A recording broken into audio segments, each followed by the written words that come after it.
Today what we're going to talk about is this McCulloch Super Pro 125. It's a 125 cc saw, or a 7.5 cubic inches, so it's 123 cc's, 58 millimeter stroke, or 58 millimeter bore, 46.6 millimeter stroke. They made these two different ways. You could get them with a chrome bore and then the cast iron bore. I think the earlier version was the cast iron, and then they went to a chrome bore. Different type of rings.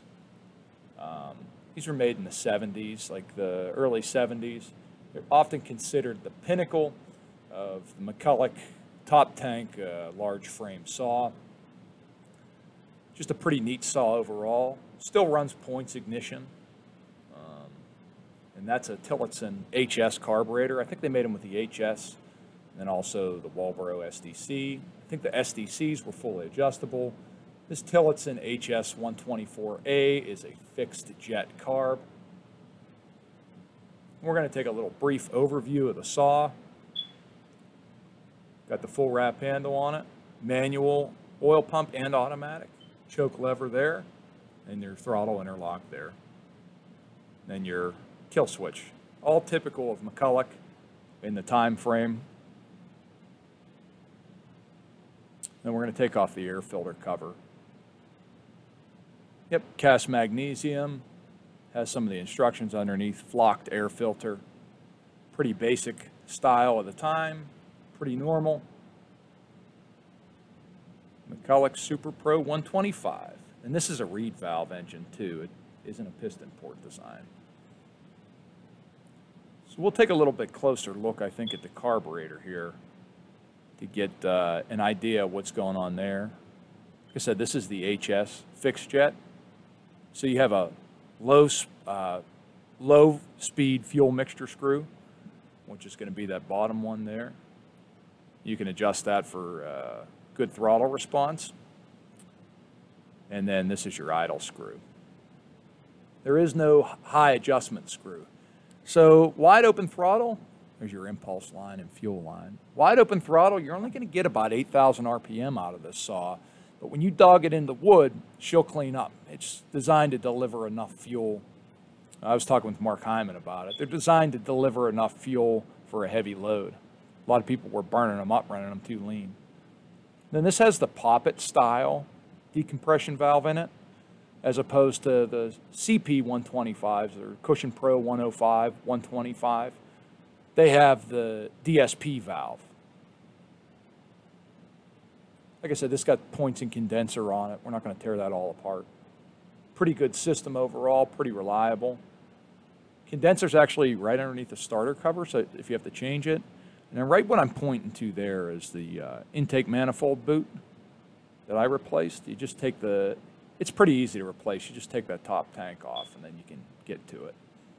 And then here is how they isolated the handle from the motor itself, you know, in the lower portion of it, so you could see how the handle is isolated by rubber mounts to lower the vibration delivered to the operator.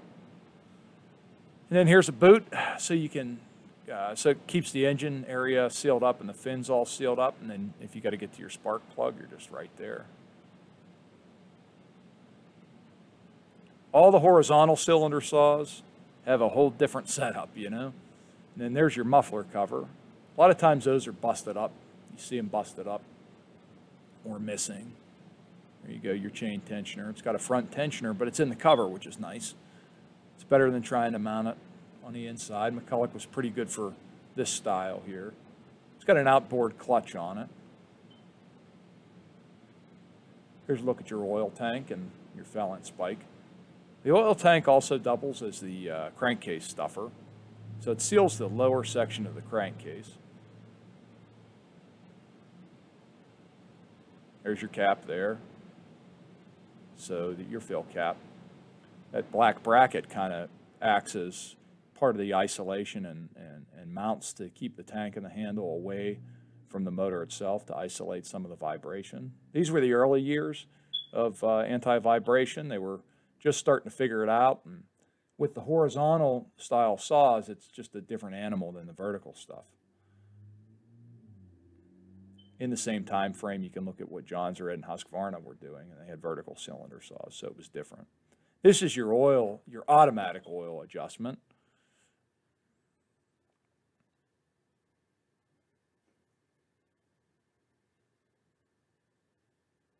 And then just overall, a cool, heavy saw. Weighs, I think the power head weighs about 25 pounds with nothing in it, no bar on it. This one come to me from a guy in the area. He had gotten it from the state somehow through a brother-in-law or something. It's got a GB hard-nosed bar on it. And he also brought it with a McCulloch bar, but the McCulloch bar has the rails busted off of it. Running 404 chain. Somebody was grinding into the straps on this one. It's kind of that way when we got it. Got that full wrap handle on it. And that bracket is not OEM. That one where my hand just was. Heavy duty muffler. Just a cool saw overall. I've been looking for one for some time, and I'm just happy to have one here in the shop now. We can all pick it up and look at it and talk about how damn heavy it is. But I got to tell you, I think a 3120 Husky really don't weigh a whole lot different. So thanks for sharing this with me, and just wanted to show you the saw.